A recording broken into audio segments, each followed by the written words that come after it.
What's going on, everybody? We are back in the place. You know who this is. It's your boy, William J., with another episode of Talking in the Attic.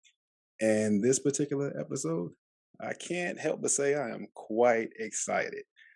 I've been talking about this. Actually, you all have been talking about this because I put the feelers out some time ago when I just posed the question, should I go with a co-host? And overwhelmingly, people said yes. And I was surprised. And the input they gave was nothing negative, but they just wanted somebody to see me expand more, try to engage with the audience and get more interpersonal. So I took heed to your message, and I was doing some searching and I found somebody. Actually, I had my eye on him for a while. I was just waiting for the right opportunity.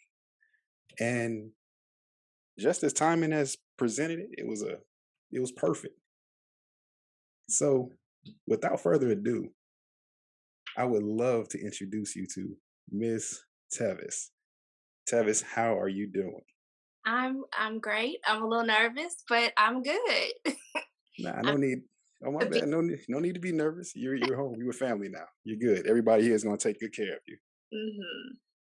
But no, I'm Tevis.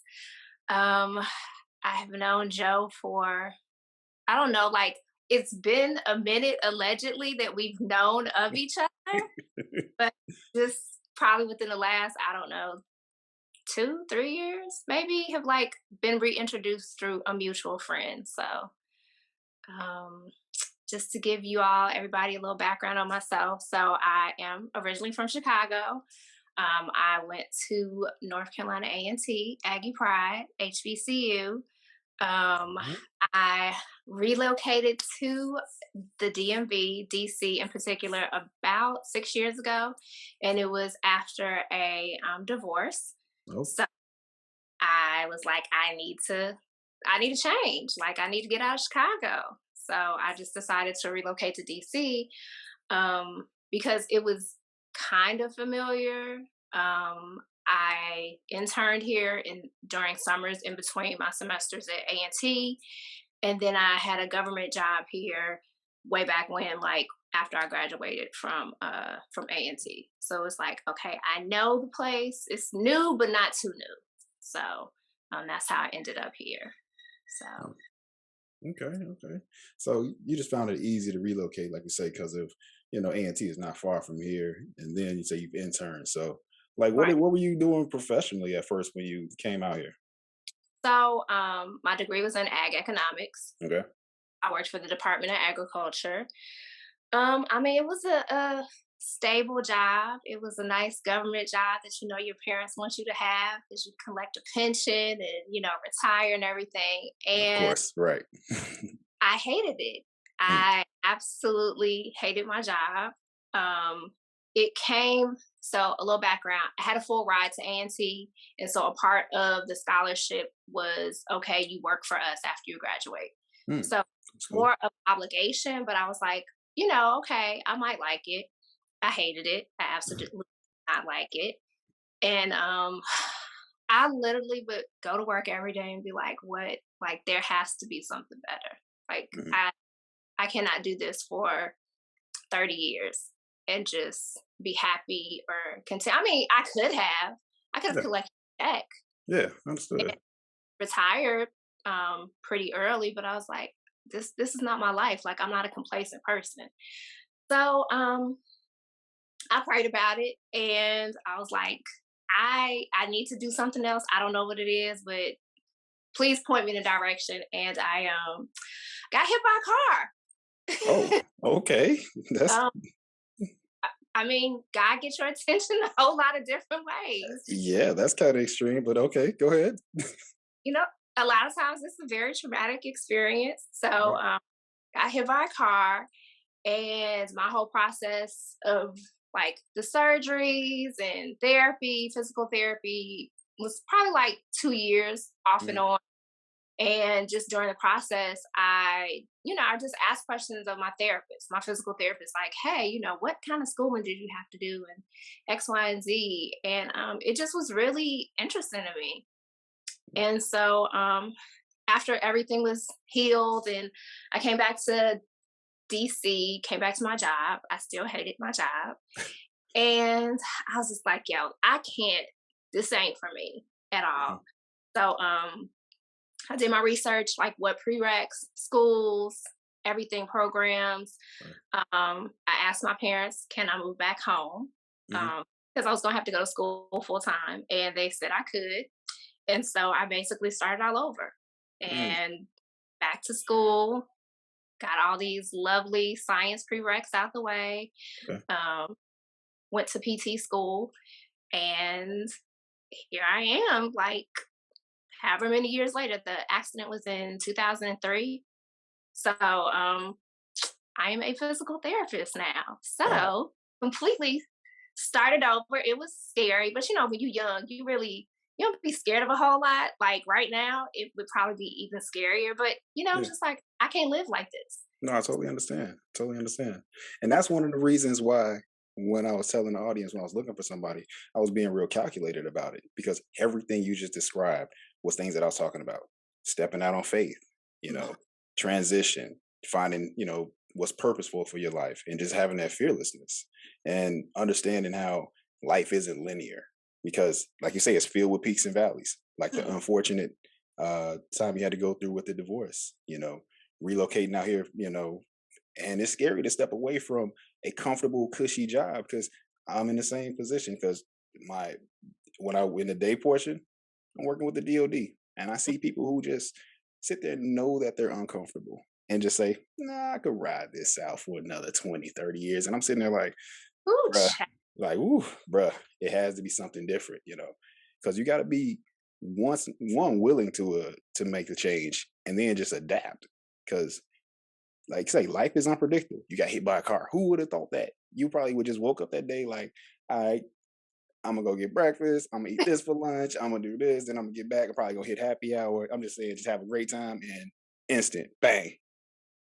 life was changed Right. like instantly for Exactly. a forever, basically. Yeah. Yeah. Significant. And that's something. The change in the life. This guy, I was listening to a TED talk. He calls it life quakes, and I was like, what? And then when he broke it down, it's the same thing. Earthquake, lifequake. Mhm. Earthquakes just, you know, utter destruction, tearing down foundations, making what was once, great man-made monuments just be destroyed and leveled. Lifequake is the same thing, just as far as humans, something significant and tragic. But the great thing is that you were able to put yourself back together and get to this point and still have that purpose, still have that passion to go ahead and pursue things. So that's pretty awesome. Thank you. Thank you. Yeah, It's good. I mean, like you said, everybody you have a life quake moment or you have life quake moments. So it's up to you whether you mhm. want to sit in that disaster or are you going to like just, okay, I need to rebuild. I need to figure this Right, out. So right. fear is always on the other side of fear is on the side of some other really great things. So it's just like you have to get over that hump. Yeah, And it's scary and the older you get, the yeah, less chance you want to take. But yes, indeed. it's always worth it, even if you fail, like you tried. Yeah, So definitely, definitely. And like you say, just like I was talking about the people at the job, you're getting older, you get comfortable with stuff. You're like, all right, this is who I am. You're like, no, no, no, no. You have to always remember that throughout life, you should continuously educate yourself and learn and evolve. Not just saying like get a PhD at 75. I mean, that's cool if you do, but always try to just keep yourself in the know and keep moving with how everything in life is. Life is just too dynamic to just be sitting and just be content. It's just you cease to exist, not in the physical form, but just overall, because everything will continue to pass you by. right. And I've like always thought like once you stop learning things, you're dead. Yeah. Like you there's always something new to learn, either about yourself or about something it is that you want to do. But once you like say, okay, there's nothing else to learn, like you pretty much given up. And I mean, some people do, but I have gotten close to giving up. Like, you know what? This is kind of comfortable. I Hmm. can stay here in Chicago and Yeah. near my family and live Hmm. this life that has no risk. But I'm like, what? What fun is that? Like, that's not Yeah. exciting, Yeah. you know? So, Yeah. We all have those moments, man. I mean, I get it. I totally understand it. And what other place could you just do that with being at home, somewhere you were born and raised, comfortable with everybody, you know where everything is. You just It's like, you it's know, very comfortable, and you mm-hmm. get very lazy in those places. Yeah, It's definitely. you have to, like, get out of your comfort zone. You have to get out of your way and take that chance. So, Definitely. Definitely. It's all a part of investing in your future, and just the planning piece. So that's the thing. But also, I want to deviate real quick because not only are you introducing yourself to the audience I have to introduce myself to your audience because I know you're not just coming by yourself. So no. I know you. Baby podcast, it was nothing on the level of yours, but No. I had a few listeners, Mhm. and hopefully they will, follow me over here. For just it's different. It's not set up like what I was doing before, but Mhm. hopefully it's, something different that can enlighten them or give them different perspective on different things in life. So, Definitely.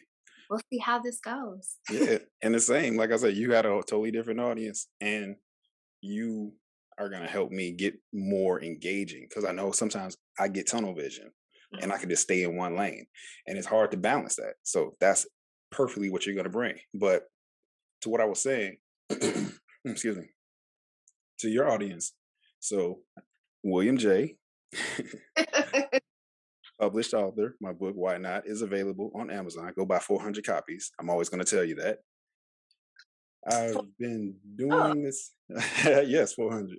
So I've been doing this pod since 2020, right before the pandemic. And it was all in light of I was trying to figure a way to get my book out, but also just continue on the message that I was emphasizing in the first book. But how I got the title "Talking in the Attic" is it's a play off of where I grew up in Chicago. Well, I'm a Chicago South Side resident as well. Yes, HBCU grad, Jackson State University. Let me say it again for you: Jackson State University. Hear it clearly. All right. But where I grew up in Chicago, the attic was pretty much a staple in a lot of the Midwest homes, and that's where my room was.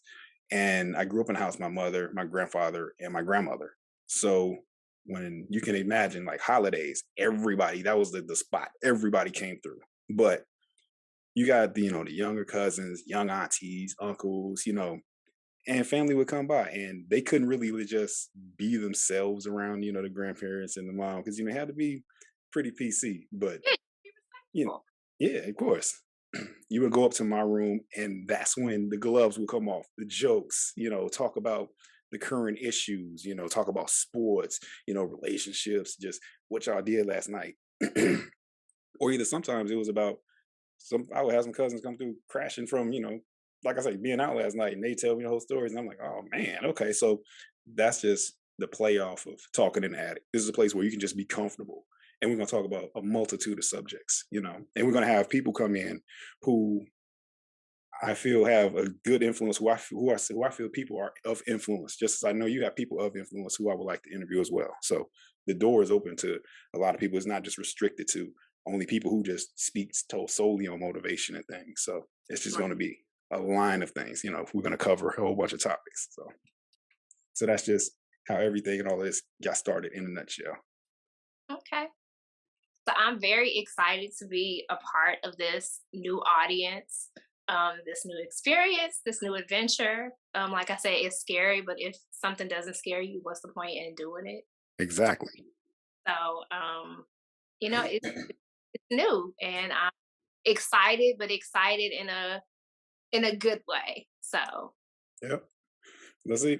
That's why I brought you aboard. Fearless. You're, you're fearless. You're cool with being uncomfortable. And that's what I'm talking about. So, alleged, alleged, allegedly, alleged. that's what's up. So, all right, ladies and gents. So, that was just a short segment just to introduce you to Tev. Excuse me. I don't know what's going on with my voice tonight. That's just to introduce you to Tevis. And so you can get comfortable with her and just be prepared because you're going to hear this voice from here on out. And also, let everyone know how they can get in touch with you on social media. So I have a The page at Boyish Boutique. Um, Boyish, Boyish Boutique. If you just search my name, Tevis, it should come up. Um, and I do have a private page, but that's only for my peoples. So, but you oh, you can visit my public page. you It's get the just burner account, ladies and gentlemen. it's not a burner account. It's for the kids. It's for everybody. So yeah, so you can check me out there. I don't post often, but probably now with this new situation, I'll post a little bit more often, put my face out in the social media world a little bit more. So yeah, so I'm happy to be here. Please come to my IG page. And, William has his IG page. Sorry, not William, has his IG page. So, this is exciting. I'm happy. So Yes, indeed. You heard that, people. So get in touch with us. She wears a size 8.5 in women's. I do love sneakers. I And she's a sneakerhead. So love that's sneakers. another plus. All right. So that wraps that up for today. I thank you all for chiming in. We're going to jump into another segment. Be prepared, have your ears open. And once again, this is always William J. We are talking in the attic. And also, Travis. I'm gonna have to find something catchy. I don't know. don't worry, we're going to get that. See, we still sparring. It's like boxing, Right. All right. All right, people, we're out of here. Bye.